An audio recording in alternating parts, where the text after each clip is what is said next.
Thank you, David. It's every bit as pretty as I expected. So I have a question, and I want you to think about it, because the world that we live in doesn't seem to support this idea that love wins. So check inside yourself. Do you feel like that's actually true? Or do you feel like there's any way at all that that's not true? Because that's an important question with today's topic. If we're actually acting out our love, does love win? For me, the answer is it has to. It must win. Not because that's a push or a shove or a struggle, but that's just kind of the way the toast falls on the floor. Love wins. So thank you for choosing to be here today. We know you had a lot of choices on where to come hang out on a Sunday morning, and we're glad you chose to be here. This week, we complete our brief glance into David Richo's triggers. And I hope if you got it, you're enjoying the exploration that he's offering at looking at what is ours to do individually and collectively, so that we can move to this place where we live out this notion of being love in the world, or as today's talk title is, acting out our love.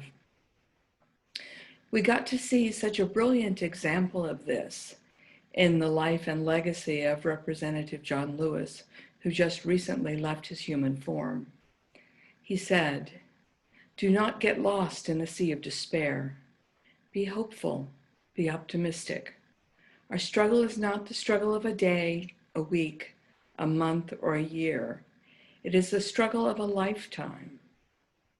Never, ever be afraid to make some noise and get in good trouble, necessary trouble."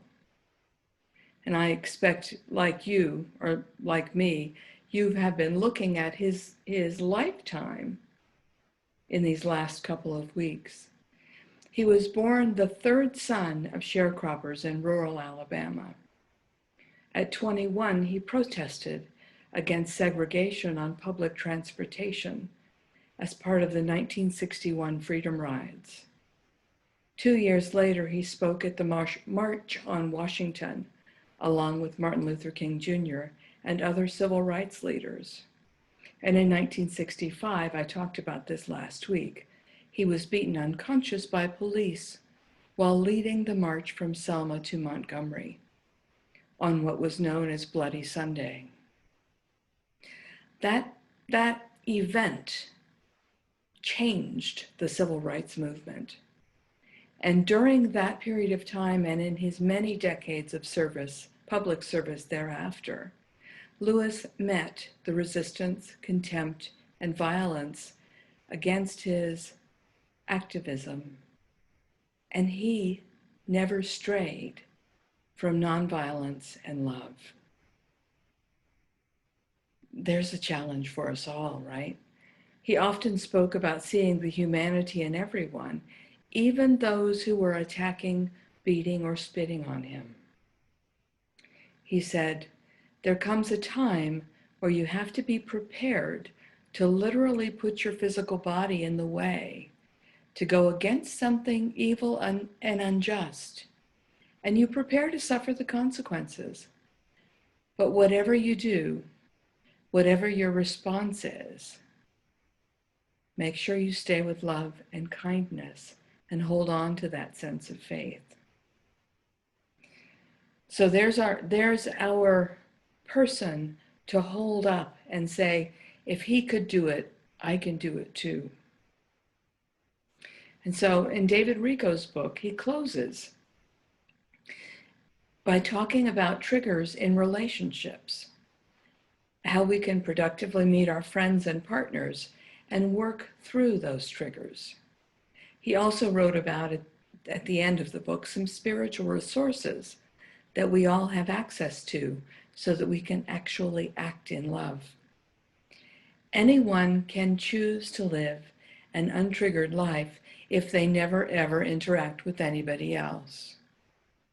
We're not called to be monastics, cloistered away, living a hypothetical spiritual life. That's not the real deal.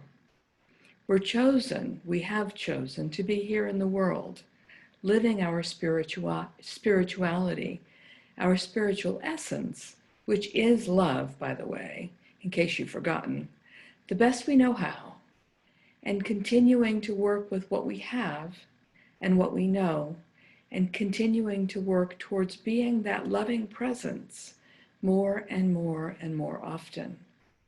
It's not an easy path, and yet I believe it's probably the only path that's actually worthwhile. With respect to relationship triggers, David Rico wrote, "Intimacy is built on doing the personal work on ourselves that makes us more open and present. Personal work promotes and enhances connection. Doing our personal work is not only a way to make life easier in relationship. It's also a way of showing love for someone because it's what we want to do. And that we want to do that because that's what it takes for intimacy to thrive." Our personal work looks like this. We deal with the wounds of our childhood so we don't transfer them onto our partner or our friend or someone we know very well. We learn to act assertively but not aggressively. There is a distinction there, and it's important. We learn to communicate directly and not passively, or passive-aggressively, as we've all seen. We handle conflicts by addressing things, processing things that happen, and resolving our issues every time they arise. And then we deal with daily crises with equanimity, one at a time, being here now only and not bringing up the history, rather than taking them out on our partner or our friends or people we see regularly. Honestly, I don't know anyone who's completely successful at this. But what rich ground this is to work in, getting to take out our own trash, doing our best to stay in the present moment and play fair, and revealing the wholeness that we are and our partners and friends are in the most intimate and close of settings.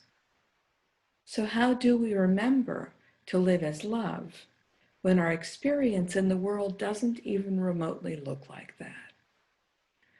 So yesterday's reading in the Daily Morning Practice Group was from Ernest Holmes and Raymond Charles Barker's 365 Days of Richer Living. They wrote, "Today I exercise my spiritual dominion through the recognition that good alone is real, that God is the only presence, that love is the only power. Today I rise above that sense of separation into a consciousness of union with good. Today I understand the power of God flows through me to everything I contact."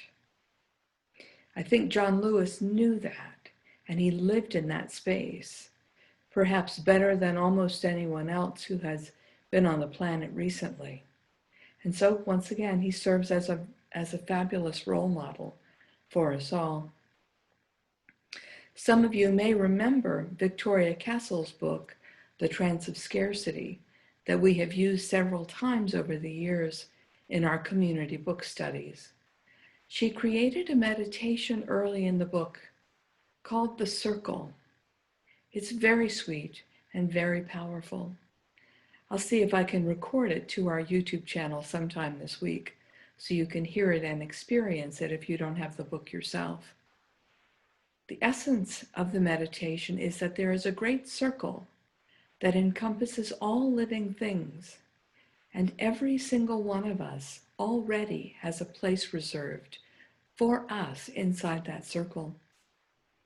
We can experience the feeling of being in that circle in an embodied way and make it real for ourselves. And we have lots of options, whether we want to be solitary or whether we want to engage with others, that are available to us inside that circle. And we can even step outside of that circle if we choose. When we do, we feel separate and disconnected. And I remember when I was reading this one of the times, Victoria says, for some people, that's the experience that feels familiar. Not being connected, not being part of the whole, being isolated, kind of an island. And Victoria says, even when we feel separated from the circle, our place in the circle is still reserved for us. And all we have to do to reclaim it is to decide, to reconnect, and breathe into being part of that wholeness again, that oneness that lives in, as, and through each of us. And here's where we get confused, right? It's not about performance or doing anything.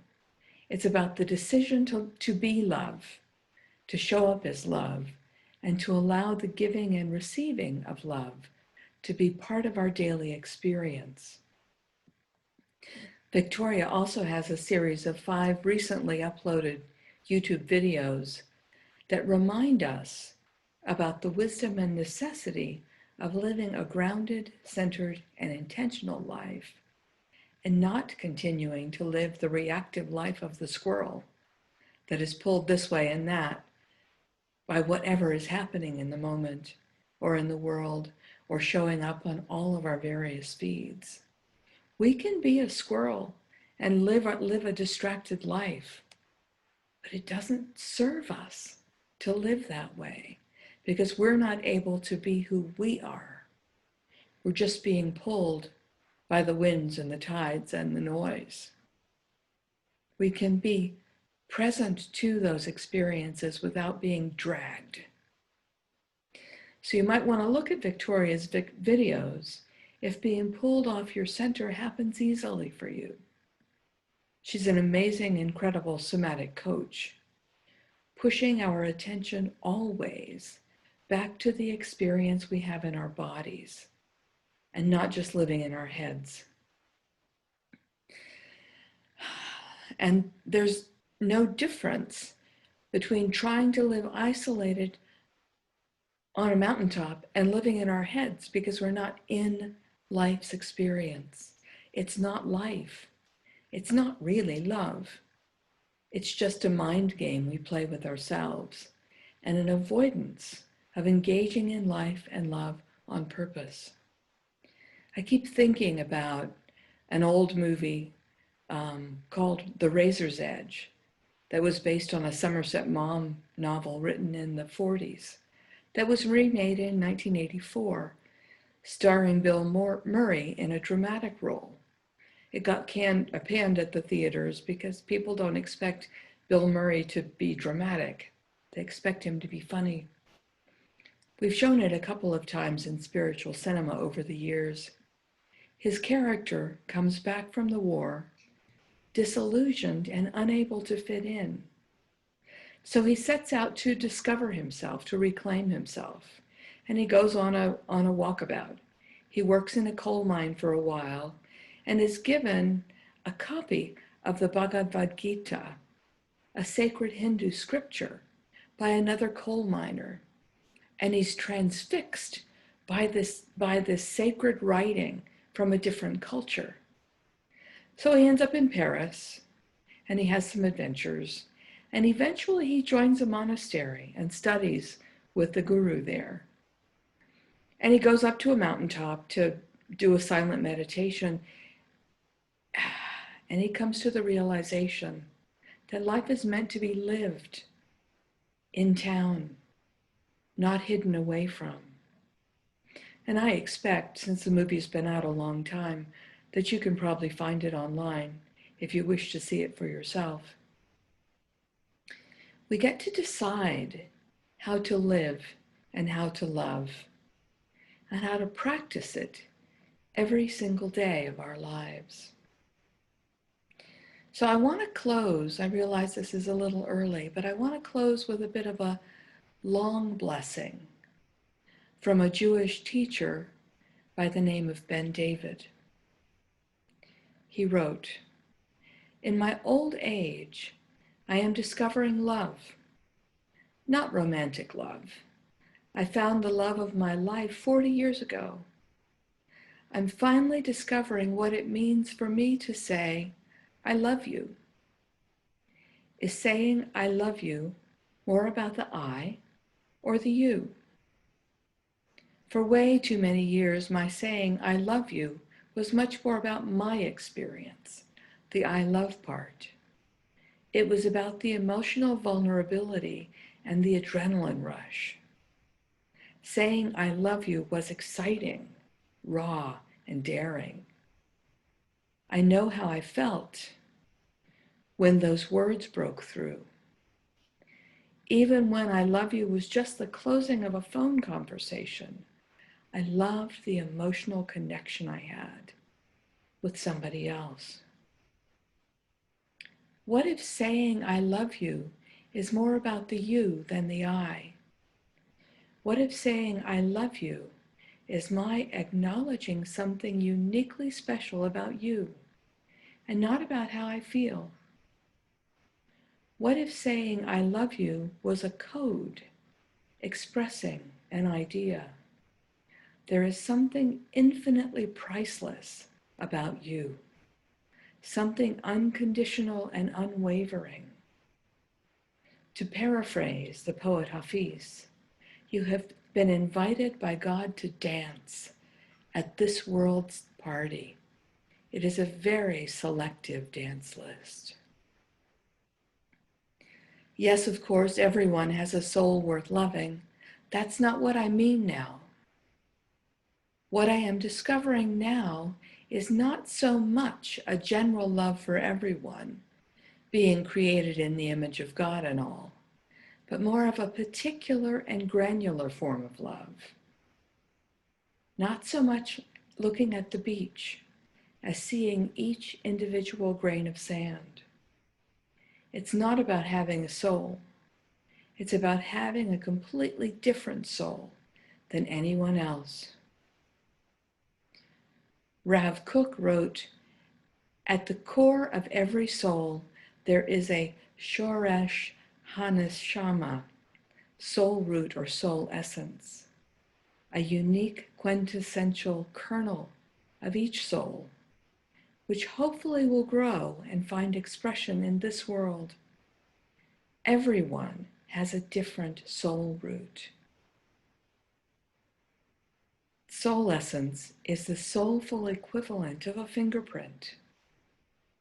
Everyone has an individual soulful DNA, which is the blueprint for the unique presence they came to be in the world to build.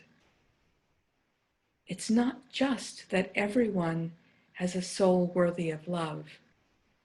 It's that everyone has a unique expression, which is uniquely worth loving and worth loving uniquely. Stemming from this idea of each person's soul essence, Rav Kook wrote in his diary that he cannot love every human being. I don't have this problem. There are numerous people I find quite easy not to love. Yet I worry this may sound pompous or grandiose. I've started aspiring to feel the same way. I grant you that I am still a work in progress regarding how to do this and what this love actually is. It's not only an emotion. It's not only a theological premise. It's more of a belief that each human being is distinctly essential to the puzzle of this world and potentially offers a singular contribution to its healing. And that individual distinctiveness is worthy of noticing and loving. I wish I could say I love you to every single individual in a way that was uniquely theirs. Saying the same words in the same way to different people robs them of their deeper truth. It's not that I love you, but it's I love you. And I wish I could say I love you in an infinite number of colors and in a limitless range of notes and melodies. Everyone would have the color and tune and even a special fragrance that was just for them. And then hearing their personal I love you would raise their awareness about how special and requisite they are in the world. I love you wouldn't just be the closing at the end of a phone call, but an empowering summons and reminder to each person of their indispensable significance. It would cease to be not so much about the I. What would happen if I tried to express this kind of love for all human beings? What would happen if I said I love you to the kid at the supermarket? What would happen if I said I love you to the guy at the gas station? What would happen if I said I love you to the old woman living next door? Would they look at me wondering? Would they stare quizzically? Would they call the cops? Would they know if I was serious? I tried doing this yesterday. I didn't say I love you out loud. I whispered it to myself whenever I bumped into someone, each time as best I could, with a different nuance. It's very demanding work. The first person I met, of course, has annoyed me for years. I challenged myself to imagine his soul essence and find something worthy to love. It took a few seconds. Then there was a stranger in the neighborhood. He would have been easy to ignore, but I made a kind gesture. It changed how I looked at people. It changed how I walked through my day. Before eating a piece of food, in the Jewish tradition, we make a very short blessing to raise our awareness and alter how we interact with our food. The apple is not just a piece of fruit.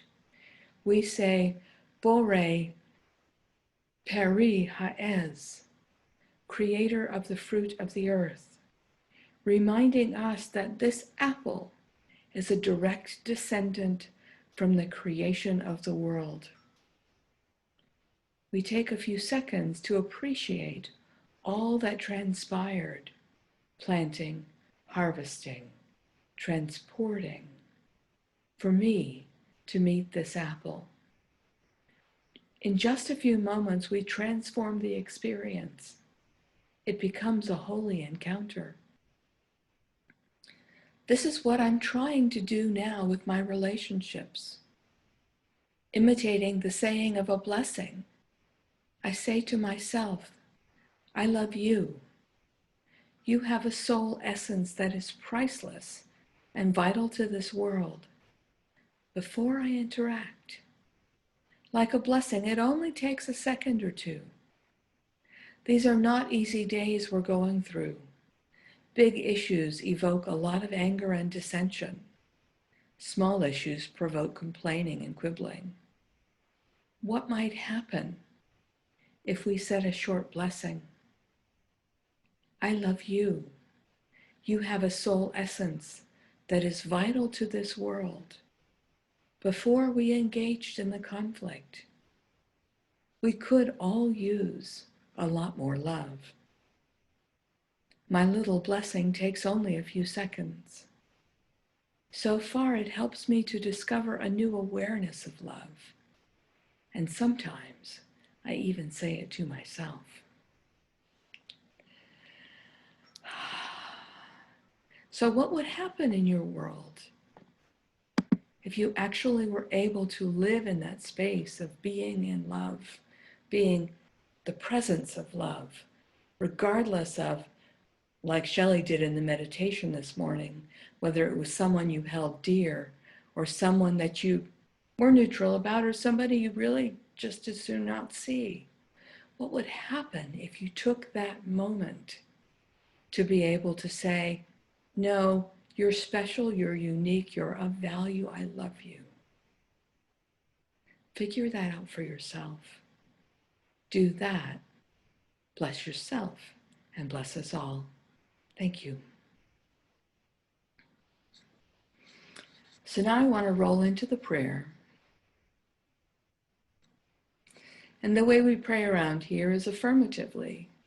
And that is, we claim the good that we desire. And don't get trapped by stories, by history, by opinions and beliefs, but holding fast to that truth of the oneness, of the love. So I rest in this sweet spot. I rest in this stillness. I rest in this space where I can envision love as me. And some days, some moments, I actually feel like I can live there. And the only reason I have the ability to do that is because love is the supreme driver. Love is the reason for existence. And joy is its expression.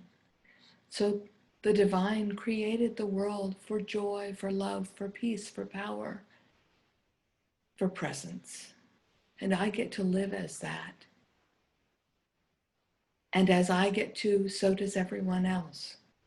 Each one, as best as we remember and as best as we know how, each one gets to live in that space of oneness and wholeness, and occupying our space in that circle of inclusion, our place in that whole and holy essentialness that is the truth of our being.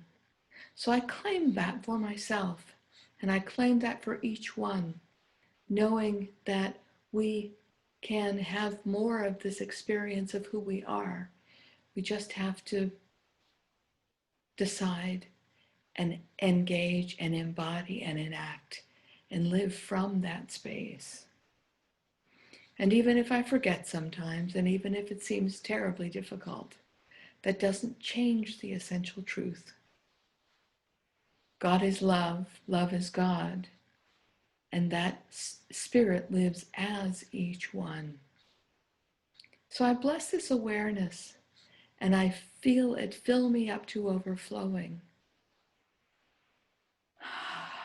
And I live more and more in the wholeness of love as me. And I know the same truth for and about all other beings. Each one and all live as love. So I bless this awareness and I relax into it, knowing that struggle is optional. Life is meant to be enjoyed. So I enjoy my life. I live as love, and I let it be. And so it is.